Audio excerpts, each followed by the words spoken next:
day. Warm greetings and welcome to EBC Open House.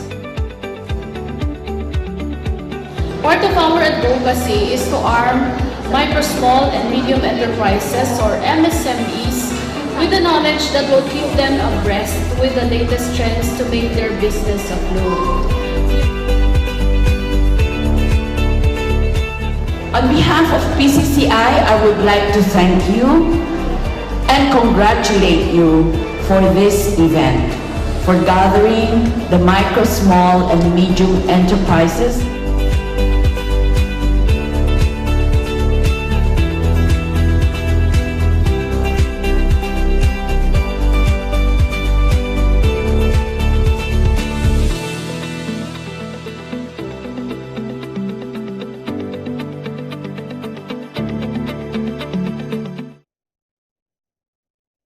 Greetings from the Philippines to the world. We are on Facebook Live on Eagle News and also on our streaming site, eaglenewslive.com. Watch us on our YouTube channel at Eagle News. I am Cesar Vallejos. Welcome to Open for Business. Join me discover the latest news and information in business around the world. Stay ahead of the curve from vision to action. Eagle Broadcasting Corporation recently opened its doors to MSMEs and the general public in an event called EBC Open House and Trade Fair Experience EBC. The main highlight of the event is the second Open for Business Forum, where CEOs and key personalities from the business industry shared their ideas, projects, and insights that help the development and promotion of MSMEs in the country. Today, we are showing you the first part of the second Open for Business Forum that features some of the highlights of the presentations and my conversations with distinguished resource speakers and guests at the EBC Open House and Trade Fair. These business leaders shared a lot of inputs to small business owners. Join me discover the exciting world of business and entrepreneurship.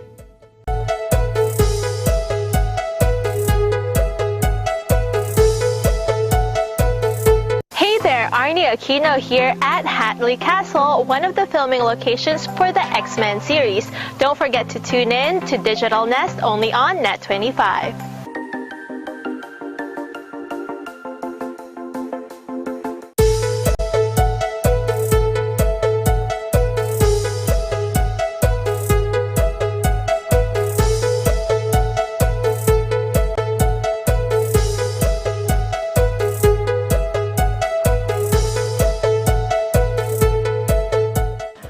On behalf of PCCI, I would like to thank you and congratulate you for this event, for gathering the micro, small, and medium enterprises. As I went through, I have seen them. And as you will know, I have been behind the many brands that grew from a micro business to small and small to medium. That is why when I took over as president of the Philippine Chamber of Commerce, I also wanted to help the SMEs. So going back to the Fourth Industrial Revolution and the fundamental change in the way we live, work, and communicate, it's not just about technology-driven change. It is an opportunity to help everyone, including leaders, policymakers, and people from all groups and nations to harness converging technologies and to build an inclusive future. PCCI, for the last 2 years, our theme were on digital economy. So today, the main question for business is how would they adapt and thrive in the digital economy brought about by the Fourth Industrial Revolution that's already starting to make an impact on industries and jobs. We at PCCI, knowing this, have prepared. We now have the dual tech, wherein in education, They just don't learn in school, but they also learn in on-the-job immersion, because this is really where they can learn more. So with us, it was very important that we do this, because before there's really a mismatch. The companies could not hire them because they did not have the skills needed by the companies, employers. So this time, the employers would be the one to tell the schools, these are the jobs that we need, okay? So we start with the dual education, and it has been quite effective. We are very privileged to have with us, of course, the President of PCCI, Madam Bing Sibalimoko. Madam, thank you very much for coming to Open House and EBC Open House and Trade Fair. You were talking about the many exciting events happening in the Philippines, especially with franchising, e-commerce, and also the fourth industrial revolution. But what I am very, very interested is that you said in your talk about the many courtesy calls of foreign investors going to your office. Is this an indication of the good economic outlook for the country? Yes, I think so, because sometimes there are 3 courtesy calls a day that are really looking for partners, because they really want to invest, because now is the Asian century. The growth will be in Asia, and we are the emerging tiger in Asia. Madam Bing, what do you think are the key drivers, of this status being the Philippines and the Asia and the ASEAN region being, one of this very booming region in the world? Okay. Since 2015, we were in the sweet spot, because our growth has been 6% to 7% over the past 10 years to 15 years. So this is an indication that we are really in a sweet spot. But what more, at this time, because of our build, this will be the golden age of infrastructure. And with the golden age of infrastructure will also come the golden age of the SMEs, because of the consumer buying and all that. And we can really see that. Many countries, the retailers are closing, but in the Philippines, they are still opening up. But it's also both. Maybe online is only 20%, so they prefer to go to the malls and buy. But that's also good, because they go to the malls because that's their entertainment. What's your advice to them, especially now that we are entering, or we have entered, and sometimes a lot of people say we're at the tail end of the fourth industrial revolution? How will small and medium enterprises participate or take advantage or get ready for the fourth industrial revolution? I think we have so many millennials. The 40+% of Filipinos are age 24 and below. With these millennials, they can easily attune to the fourth industrial revolution, because what we are doing in PCCI is further training the youth. They just don't have to finish college even. They can do on-the-job immersion, which is new, because now dual tech, meaning they learn in school and they have on-the-job in the different companies. So what must they do? What must they have? So these are different equipments that they must learn to use also. Perfect. Yeah. First and foremost, I would like to congratulate EBC for this open house and trade fair where it brings in the micro, small, and medium entrepreneurs. I have seen them as I went through, and they are budding entrepreneurs, and we must really guide them because there's really so much opportunity for them, and the guidance that EBC is giving. I saw the program, all the different speakers for the whole day.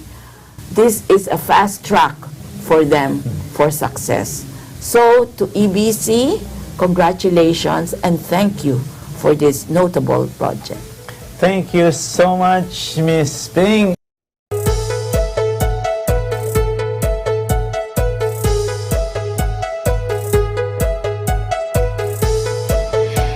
Let me discuss also the 7 M's of Secretary Ramon Lopez of the DTI.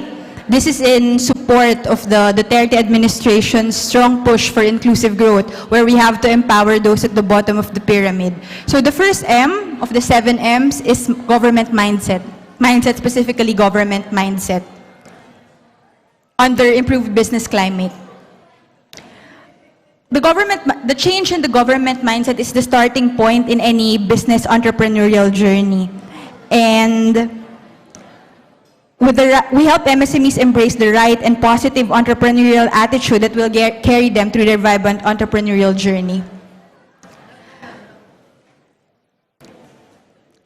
We have, first, in the government mindset policies, we have the passage of the Republic Act number 11032, or the Ease of Doing Business Act. It's to establish efficient service delivery, prevent graft and corruption, reduce red tape, and expedite business and non-business transactions in government.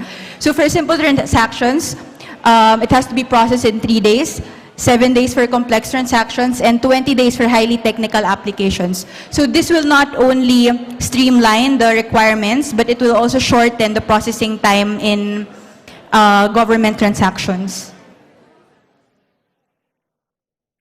The DTI also mandates the establishment of negosyo centers in all cities, municipalities, and provinces in the Philippines, as mandated by the Go Negosyo Act.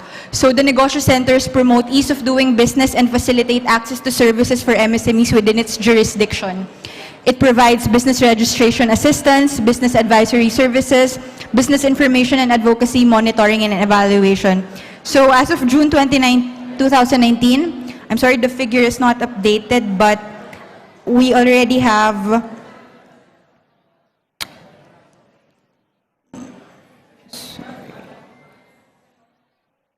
1,089 negosyo centers as of November 2019. The negosyo serbisyo sa barangay will allow for an even wider reach of business development services through partnerships between barangay officials and negosyo center coordinators in our pursuit to bring down the programs and services of the DTI to the grassroots level.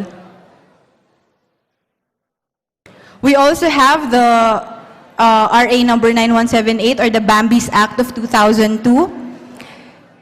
Major incentives of the Act include income tax exemption from income arising from business operations, minimum wage exemption, special credit window, and business development services. As of June 2019, we already have 22,173 Bambi registered enterprises. Thank you very much, Ms. Claudia Carbonell, for representing the Secretary of the Department of Trade and Industry, Secretary Mon Lopez. It's very interesting when you mentioned some figures on the MSMEs. Can you again, cite these figures, because that's what we see now. Before it was only about 90%, of the business establishments who belong to that category, but it's really growing. And now, what's the latest data? The latest data that we have from the Philippine Statistics Authority, you have the 2018 data already. MSMEs constitute 1,003,111 enterprises in the country. Wow. So we cannot overemphasize the importance of MSMEs considering this large figure and their contribution to nation building and economic development. Now, it's very interesting when you mentioned about the 7 M's of the Secretary Lopez, 7 M's for entrepreneurship. Can you cite these 7, briefly? I know that you have, you mentioned them and you cited several so, examples of what you are doing. The DTI has come up with this 7 M's for MSME development. It's targeted interventions for the development of our micro, small, medium enterprises, fostering their growth and development. So let us name the 7 M's one by one. We have mindset. It all starts with mindset change, mindset, mastery, mentoring. We have money, machines, market access, and lastly, we have the models of business. Now, of these 7 M's, what is the most important? The most important would be, of course, the mindset change, because it would be the first step in your vibrant entrepreneurial journey.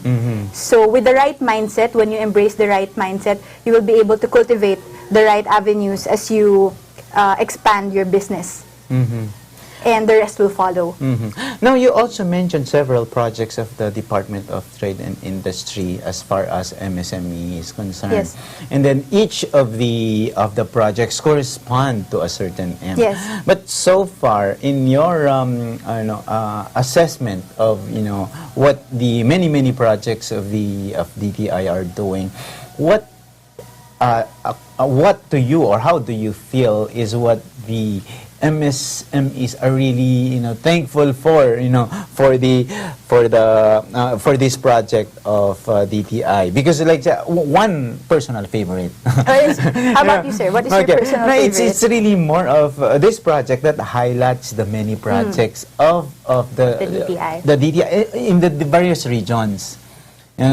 Sometimes kasi the entrepreneurs in the various regions do not really have that access to resources, but with the DTI highlighting these projects from the local entrepreneurs, that's where they get a lot of exposure. These programs are actually designed. We designed these programs so that we can actually bring them closer to the grassroots level, so that everyone will benefit from the economic growth. As the Duterte administration banner, inclusive growth, shared prosperity for all. So that is the main agenda for programs, to actually streamline, mainstream everyone into the economic growth and development. We have the negosyo centers. This is the one-stop shop of the DTI. As mandated by the Go Negosyo Act, the DTI should establish negosyo centers in all provinces, cities, and municipalities. As of October 2019, we have around 1,081 negosyo centers that will provide business registration assistance, business advisory, and information services, as well as access to market linkages and financing.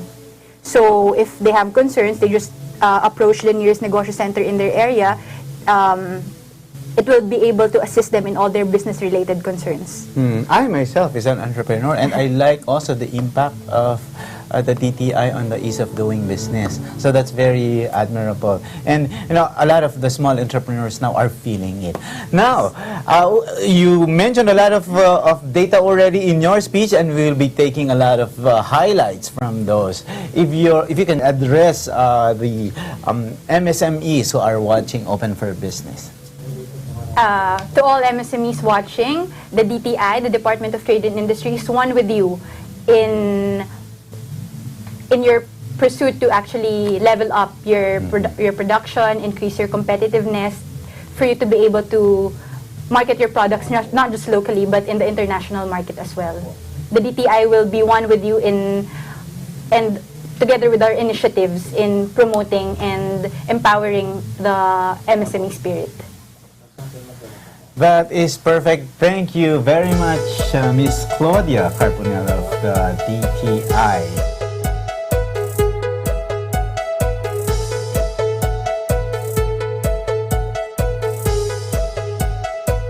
Yan po yung 4Ps. Dabi nila, para ikaw yung makabenta at makapag-market ng tama, mahusay yung produkto mo, mahusay yung presyo mo, dapat maganda yung display mo kung saan siya nakalagay para makita ng tao, at saka dapat yung promotion mo maayos. Noong unang panahon, pwede na po yun. Pero panahon ng millennials ngayon at saka technology, ako po gusto kong mag-focus kayo, tama pa rin po ito, pero mag-focus po kayo doon sa natawag na 4Es. Ano po ibig sabihin ng 4Es? Ang 4Es po ay, yan. Mula po ngayon, kung gusto nyo maging matagumpay na salespreneur, huwag po kayo mag-focus lang sa produkto. Ang pag-isipan yung maigi, anong experience na magandang mararanasan ng inyong customer pag binili niya ang produkto nyo? Marami po kasing magkakompetensya produkto. Milk tea, coffee, food, di ba? Ang dami na po ngayon. Ang tanong, ano yung unique selling proposition mo? More important, ano yung experience na mararamdaman niyang kakaiba para ikaw ang bilhan niya, hindi yung kakompetensya mo. So don't focus on the product, focus on the experience. Price. Don't focus on the price. Meron pong nabebenta ngayon kahit mahal. Merong hindi nabebenta kahit mura. Just to prove po na ngayon pong panahon na to, hindi po presyo pinag-uusapan sa market. Ang pinag-uusapan po ay exchange. O sa madaling salita, value. Make sure, kung magiging salespreneur po kayo, opo, ahente po tayo, pero yung salespreneur part nun, dapat pag-isipan nyo bago kayo magsimula, anong value yung offer mo. Kung wala po kayo maisip na value, just don't go to business. It's a waste of time. Hindi po kayo makakabenta, hindi kayo kikita, hindi kayo aasenso, magsasara rin po kayo, titigil din kayo. Dapat, create a value of the product, huwag po kayo mag-concentrate sa price. Kasi mabibili yan, kahit gaano kamahal, kung tama po yung value. Next, yung place. Dati po, specific place. Either word of mouth, lalagay mo sa shelves, lalagay mo sa dito. So ito po, every place na ngayon. Digital na ngayon, dapat nakikita kayo kahit saan sila mapunta.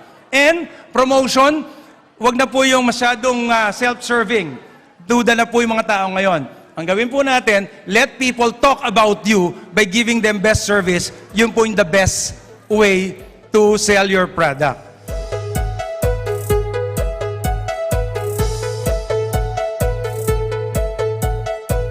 Again, I'm Paul Harris. I run Clink. And I want to thank everyone for the opportunity to be here this morning, to have a chance to present and talk and meet a crowd that's so dedicated to entrepreneurship. We got a story of a guy, he sold everything, he went all in on his ideas. He was committed. He wanted this. His factory burned down.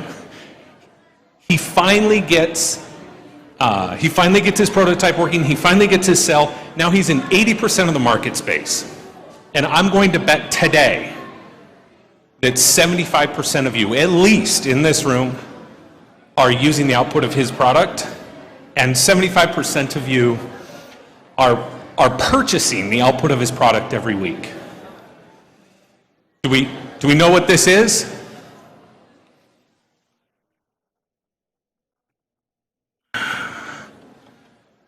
Sliced bread.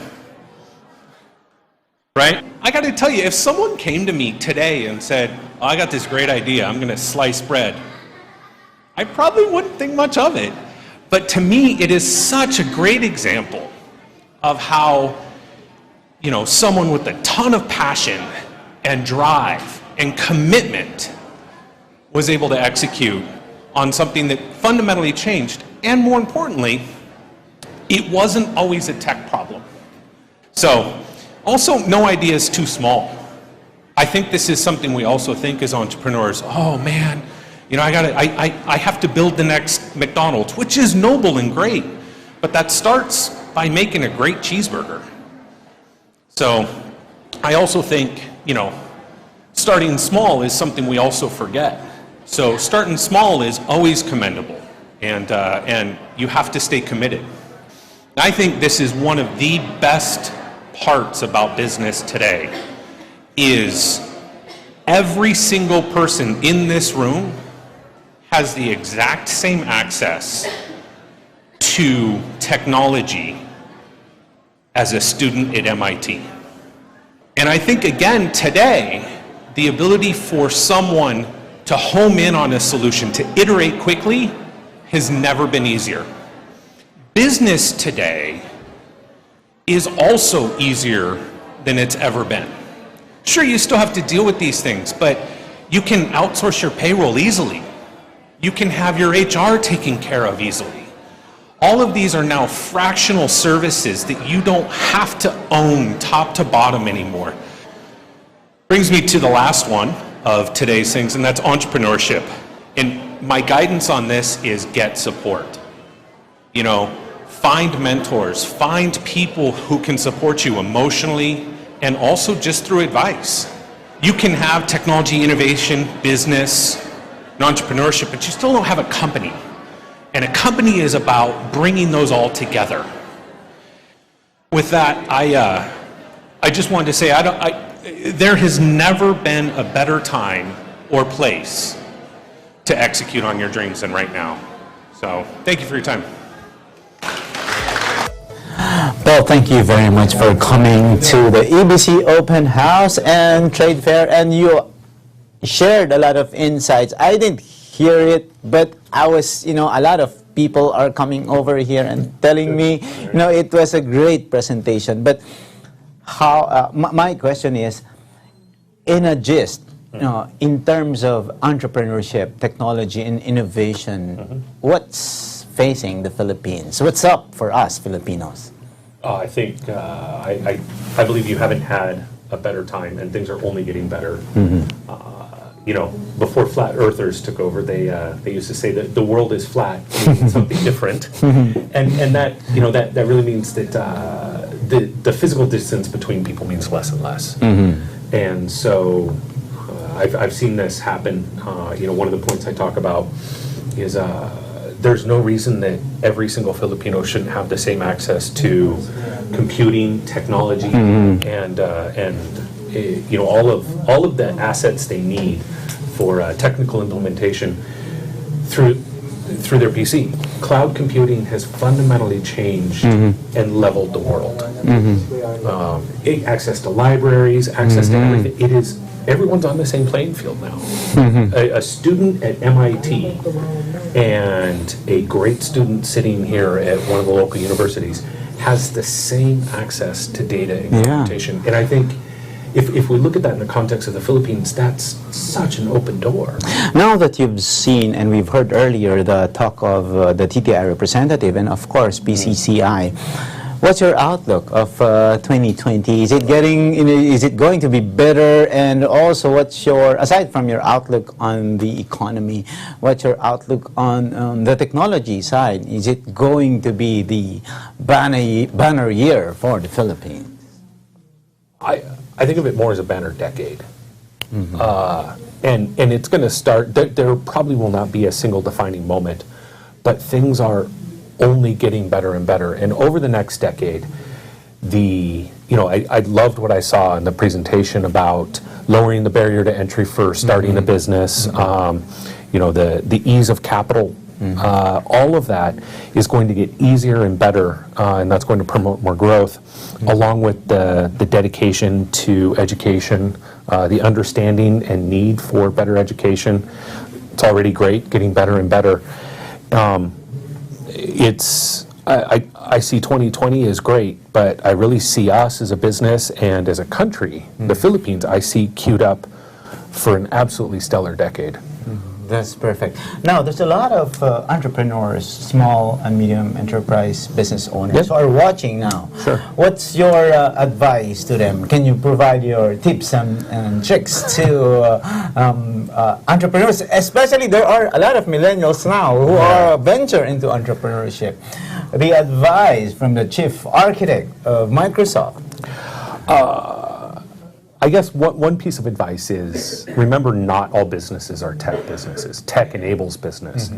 And so don't be afraid to start a business if it's not a tech business. I think one of the things we keep seeing is people think they have to start a technology company. And just statistically speaking, the vast majority of companies are not tech companies. So go start what you can do and are passionate about, you're willing to get up early, stay up late about.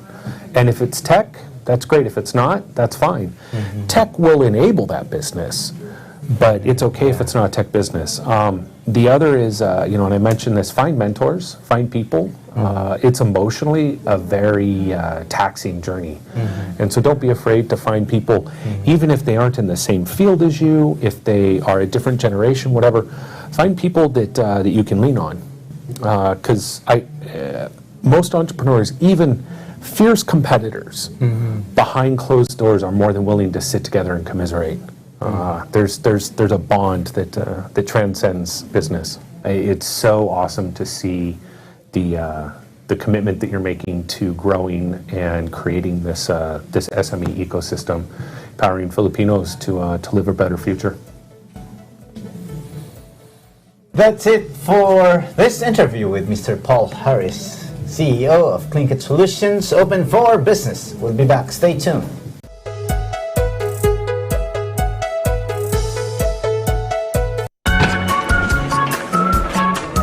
Kahit gaano man kabigat ang iyong dinadala, patuloy pa rin ang pagpapadala. Kaya dala namin sa inyo pinakamababang rates, pinasimpleng processing, at pinalawak na network nationwide. Dahil sa bawat pera padala, dinadala tayo palapit sa ating mga pangarap. LBC Instant Peso Padala. Let's move!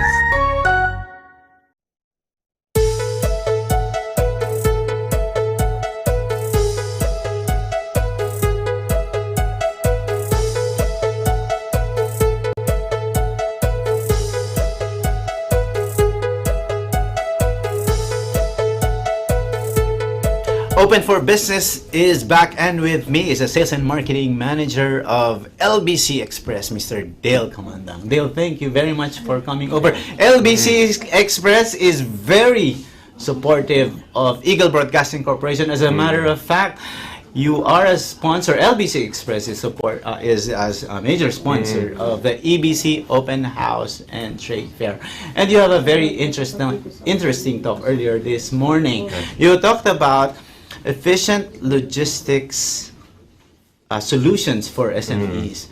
Ngayon, Dale, even in my previous talks with a lot of logistics companies, with LBC Express and with the other guests and VIPs from your company, they talked about the importance of logistics, but it is changing already. In your case, in your talk, ano ba yung mga changes ngayon ng logistics industry, and how is it affecting the small and medium enterprises? Well, basically, LBC has evolved into being just logistics company. So, LBC embraced digital or the technology. So, in our services, talagang we include technology as part of the whole process of the business. So, we offer technology-based services so that the SMEs can enjoy para mas mabilis yung transactions nila with their business, whether online or offline business. And syempre, when it comes to digital, we have the application already wherein you can track all your packages, and then we have also customer service online that you can chat anytime 24/7 to help you process, or kung may simple problems ka with your transaction, so they can easily answer it. And that is really changing the industry now, because now everything is done, the transactions are all done via mobile. So the system encourages you to transact anywhere, anytime, any mobile device. But my question there, Dale, is that naano ba niya, parang naramdaman niyo ba yung the impact of this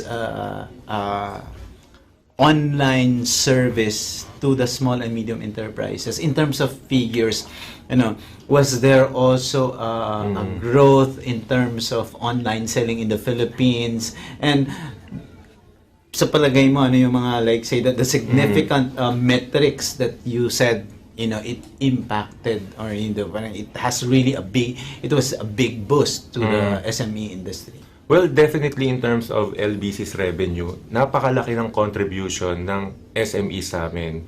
So, we see the opportunity na if we want to grow it further, we have to develop this kind of services. And then, we see kasi that Filipinos nowadays, talagang na sila very creative na sila So, kaya na nilang gumawa ng sarili nilang business without having a big capital. Parang just doing on their own, may hobby sila.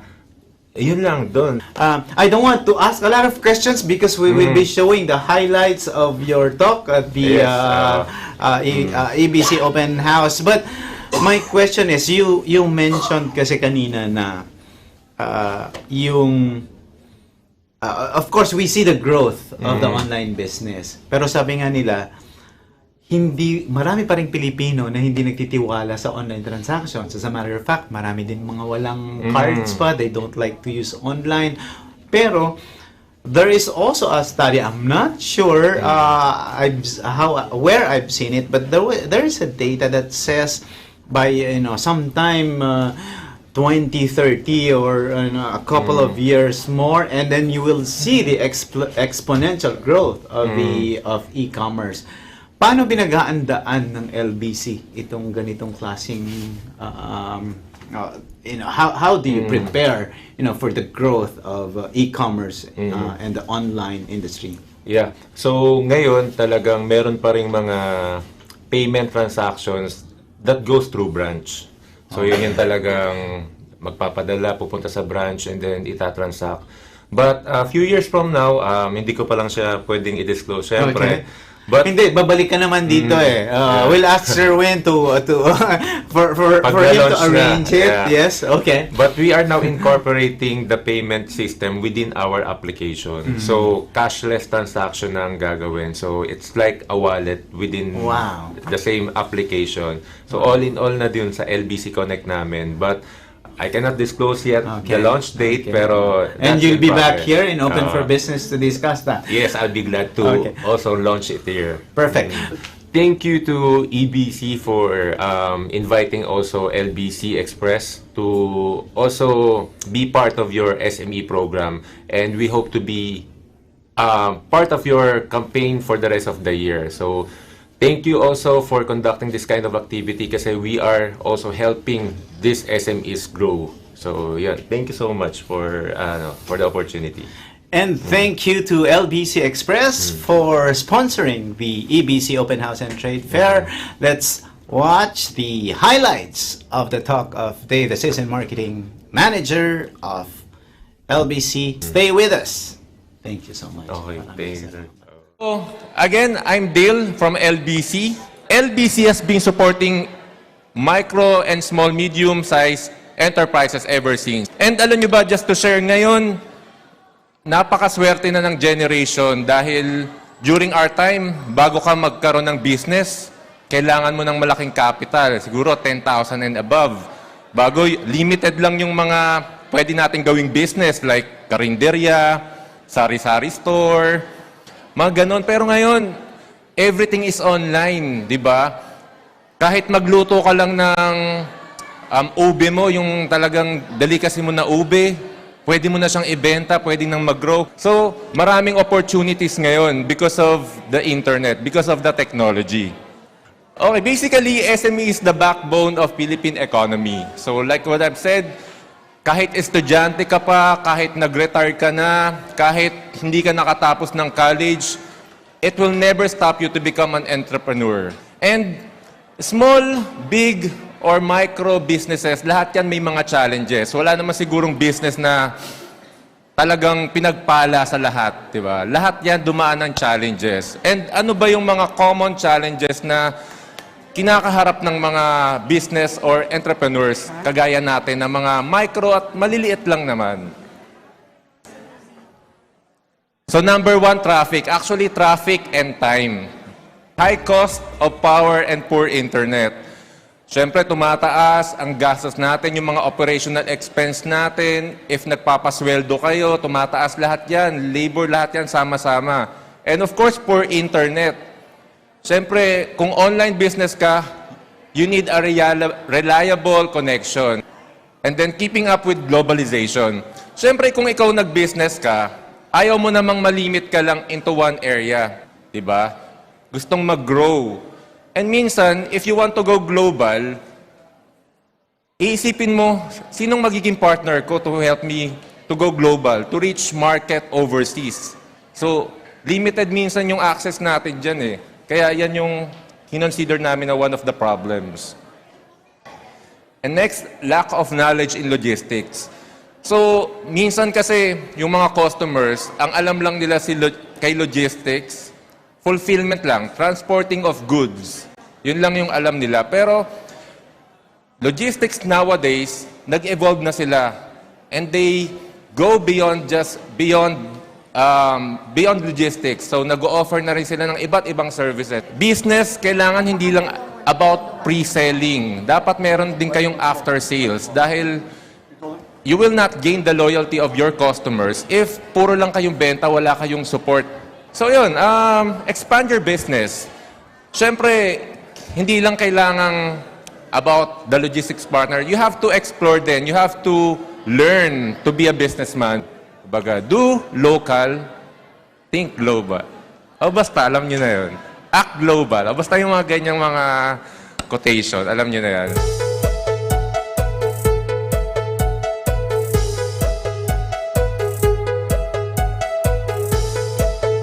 Now, the residential market outlook. This will be a bit personal. When I started my career back in 2012 as a salesperson for a developer, people were discouraging me or telling me na, Nico, wag ka na mag-real estate kasi babagsak yung market in the coming years, especially 2017, 2018. Kasi masyado na madaming supply. Wala nang mag-rent, wala nang bibili. So, I was kind of hesitant. However, come 2019, come 2018, 99% of the sales take-up of developers nangyari. And then 97% of the total condo units in the Metro Manila is taken up by different companies and then by different individuals. So to the people who told me back in 2012 that real estate is gonna crash, I am sorry to tell you that real estate right now is in a very, very healthy condition. And yeah, to the tourism market, I'll be showing you the numbers. So Metro Manila continues to be the premier location for hotels in the country. So Makati, BGC, Bay Area, yun, nandyan pa din yung mga magagandang hotels. And as of now, we have a total supply of around 40,000 rooms, and we're gonna add around 12,000 more rooms in the coming years. And the Department of Tourism, the target for them, the total target of visitors that they want to have in this year is around 8.2 million. As of September 2019, we have around 6.16 million already. So we are on target to reach the 8.2 million number of tourists. And then the top 4 tourist nationalities are the South Koreans at 1.1 million, and then followed by the Chinese, and then followed by the Americas, and then Japanese. This one, the final slide. Oops, sorry. Why do you want to do business in the Philippines? It's easy to answer that. So cost competitive. Mura mag-business sa Philippines. Number 2, credible and competent, magaling tayo. Number 3, aggressive quality developments, polido tayo gumawa. Number 4, stable credit ratings, mabilis tayo magbayad ng utang. And then, number 5, we're ranked 95th out of the 190 countries in ease in doing business. Just to tell you, last year we are ranked 124th. And right now we are 95th. So just imagine the jump that we made. So hopefully by next year, mag-jump ulit tayo. And last 3, continuous growth in the economy. So the Philippines has been thriving for the past 10 years, and hopefully this trend will continue. And the most important thing for me, the last 2, rental rates and land values. The land values and rental rates in the Philippines, mababa pa din compared to other countries. So I think this is the perfect time for everyone, the individuals and then corporations, to do businesses now in the Philippines. Mr. Enrico Isla, manager of Lubian Realty Group, is with me, and thank you very much for the whole team coming here at EBC. Thank you also, sir. How was your experience so far? Well, it was very good. I have reported about the real estate industry in the Philippines, or specifically in Metro Manila. So it was a good report, and I think a lot of people were able to listen to me, and I was able to give my insights and at least give my knowledge regarding real estate. Now, what is interesting is that with the many with the boom of real estate, and with the many foreign investors coming in, I think I saw one of your slides, the last one, but you said why invest in the Philippines. Can you elaborate on that? Well, essentially, what I have reported earlier, we are cost competitive. Mura mag-business sa Philippines, and then magagaling tayo. I am always reiterating that magagaling ang mga Filipinos. Globally, dito sa Philippines, magagaling tayo mag-business. And then, the most important thing for me is the land values and the rental rates. Kasi if you're doing business here in the Philippines or elsewhere, you always have to have your space. So in terms of the land values and rental rates as compared to the other countries, mas mura pa din sa atin. May impact ba, Enrico, yung, like say for example, in Hong Kong, Okay. diba, parang, you know, the What's happening? rentals, you know, everything, the, you know, even the what's this, the prices of real estate there, and even the rentals of both office, residential are In going Hong Kong, down. yeah. Paano nakaka-apekto yun doon sa Philippine market? Well, it doesn't really affect the Philippines because first, they have their own problems. Hong Kong has their own problems. So, kahit bumababa yung market ng real estate in Hong Kong, since may problem sila, it's not as enticing. So tayo, mababa yung land values and rental rates natin, but we don't have a lot of problems like they are having now. So now, in that case, parang what I noticed also is that because of the economic activities Okay. that's going on, what we noticed, and I think you may have also presented this in your presentation, but it's not only in Metro Manila. Of course, yeah. That's really, you know, growing, but it's scattered all around, all over the Philippines. So, what are the drivers, you know, of this key factor? First of all, the President told us or informed the whole Filipino nation that he wants to decongest Metro Manila. So, nung nangyari yung sinabi niya yun, all the other cities around Metro Manila like Davao, Cebu, Pampanga, Iloilo, lahat yan, nag-construct na sila, nag-develop na sila ng mga buildings nila to entice the investors to go to their city. So, that's the main point. Nagsabi yung President, he wants to decongest Metro Manila. And that's a very good thing kasi the whole Philippines, not just Metro Manila, is thriving up. Okay. Now, Enrico, my last question. Okay. One of the assets of Okay. your company, and the owner is a lady entrepreneur who has a very long and stellar corporate experience. What is it like working in that kind of environment where it is somehow considered to be a medium-sized entrepreneurial team? And my question there is, what are the key elements, you know, the best elements in a team that you think is, you know, something that contributes to the success of the business outputs? Oh, well, first of all, you have to have fun when you're working. In any kind of work, in any industry, you have to have fun. So, in the workplace that we have with Sheila, we're working and at the same time we're playing. So we are always having fun, we're always laughing in the office, there's always positivity in the office, and that comes in the teamwork. Kasi if you're always laughing or if you're always talking to each other with regards to personal problems or clients' problems, dun pumapasok yung teamwork. So for me, you have to have fun and teamwork talaga. That's Enrico Isla, manager of the Lubian Realty Group.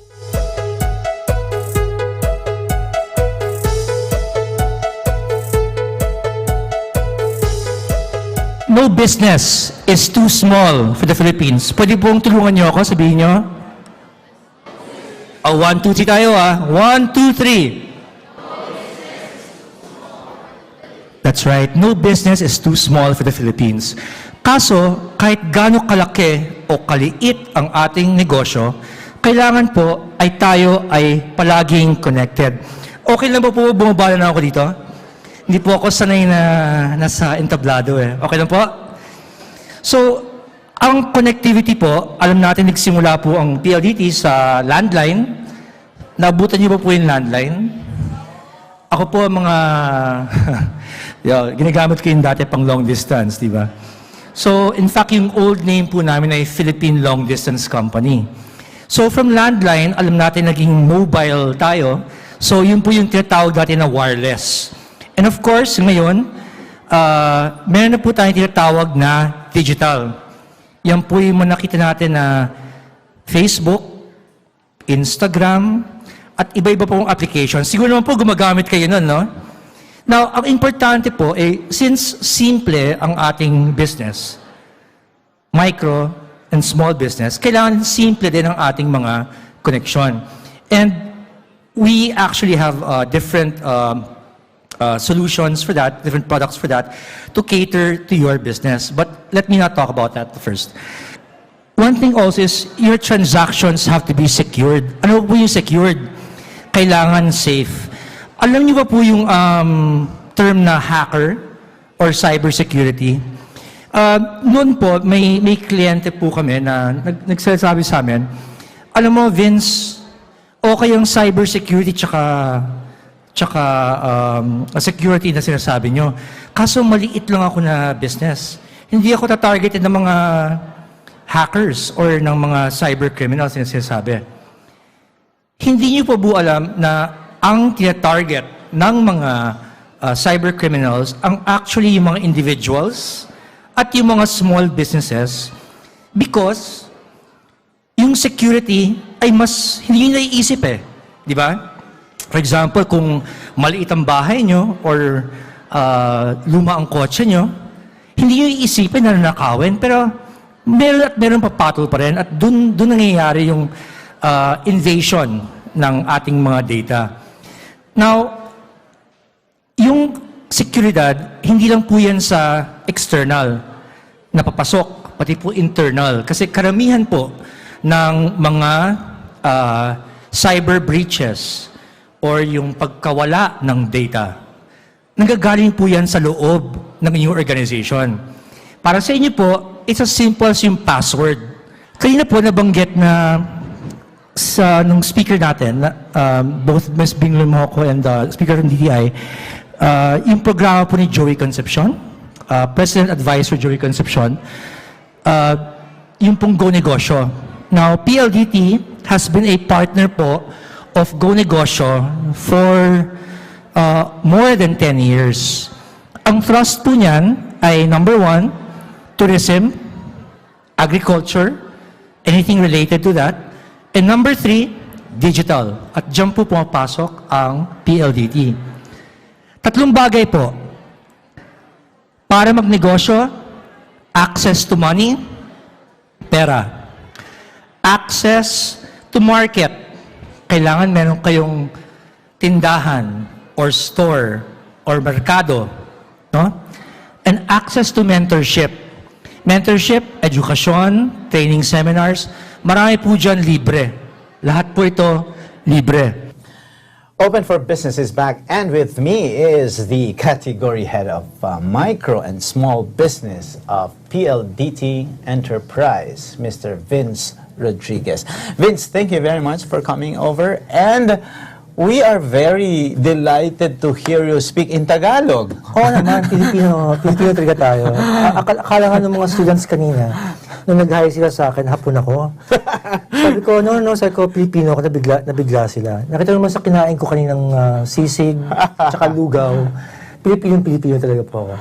One of the interesting topics also is the readiness of small businesses dun sa Fourth Industrial Revolution, as mentioned also by Madam Bing. So, in your case with the PLDT Enterprise, we know that you're like a big brother tending to a small brother, trying to grow them, helping them grow. And when we talk about the fire, there's a lot of mentions about automation, e-commerce, Internet of Things. And with PLDT, definitely, you have a big role to take part there. Kaya lang, pinag-uusapan din inclusivity. Baka maiwan na naman yung mga maliit, kakainin na naman mga malaki. Right. What are your strategies to ensure that you have these small businesses? Okay, let me divide that into two parts. First of all is what we're doing for the country in terms of not only micro, but rural development as well. We actually have a partnership with Go Negosyo via the KAMMP, the Kapatid Agri Mentor Me program. I hope I got that right. PA Joey Concepcion. Wherein titiyan namin yung mga probinsya, yung mga lalawigan natin, no? At sinusuyod namin yung mga connectivity namin doon. Kumbaga, i-inventory namin na ito may fixed, ito may wireless connectivity, and we work with DTI and go negotiate and tell them, ito ang mga areas which are primed for digital. Kasi kung walang connectivity, walang digital. And number two, I yung mga small micro SMEs, kinakain ba sila ng mga large corporations? Not necessarily. In fact, it is actually more threatening for a large corporation to be faced with a micro SME. Number one is mabilis, mas mura, and basically everything is basically agile. In larger corporations, it would take several steps to do perhaps a simple sales campaign or marketing campaign, whereas in a sole proprietorship or partnership, laban agad yan, sabak agad yan. Pwede mo labas in like 5 minutes, 10 minutes, and then learn as you go. Okay, we have a lot of material based on your from the talk you had earlier, but you have a few minutes to give your tips and advice to entrepreneurs, especially because that is what you are focusing on as the category head of micro and small business. Your advice or tips, or even your projects for 2020. What will they expect from you, sir? All right. Well, again, first of all, we'd like to thank Eagle Broadcasting Corporation for giving us this opportunity to be with you on this glorious Saturday morning. Advice to micro SMEs: don't be afraid to start small. This world, kasi we were taught to think big, to think grand things, but it is actually the small steps that we actually achieve bigger ones later on. So, basta magsimula lang po tayo. So that's, I guess that's all I have to say. And your message to the EBC management for conducting the EBC Open House? Well, first of all, I'm surprised with the turnout of people. Pagpasok pa lang, may ribbon cutting na, may mga stalls pa, which is an example of the people who want to learn from here. Kasi pati yung audience natin, quite a number, both first and second floor. So congratulations, and we look forward to being part of this together with our other partners. Thank you, Vince Rodriguez of the PLDT Enterprise. Open for Business will be back. Stay with us.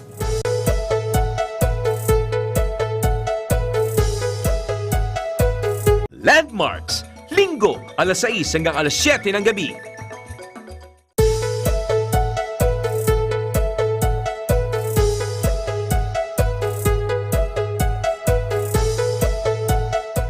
There is a wealth of information from the EBC Open House and Trade Fair, and we surely cannot squeeze them all in just one episode of Open for Business. So watch the part 2 of our special episode of the EBC Open House and Trade Fair tomorrow, Sunday at 9 p.m. Join us and experience EBC. And in our term of the week, you take a refresher of business terms to make you updated, more informed, and ready to make smarter business decisions. Our term of the week is open house. According to Oxford Dictionary, it is a place or situation in which all visitors are welcome, a day when members of the public are invited to visit a place or institution, especially one to which they do not normally have access, and it is also an occasion when real estate offered for sale can be viewed by prospective buyers without an appointment. And our word of the week is from Tai Yu. She said, "Together, we have the power to inspire, connect, and deliver on new opportunities and rich experiences that can open doors to innovation and progress while growing global economies and increasing well-being." Thank you for watching Open for Business. Join us again in the next episodes of Open for Business for more insights from CEOs, thought leaders, and industry experts promoting business development in the Philippines. See you again tomorrow, Sunday, 9 p.m. for the part 2 of the Open House and Trade Fair here in Open for Business, where we discuss business information, deliver the latest business news, keep you informed and open for business, and be ahead of the curve from vision to action. You're on Facebook Live on Eagle News, and you can watch us again in the video section of the Eagle News Facebook page and on eaglenewslive.com. Subscribe to our YouTube channel at Eagle News, and thank you very much to all our speakers, sponsors, and partners at the second Open for Business Forum at the EBC Open House and Trade Fair.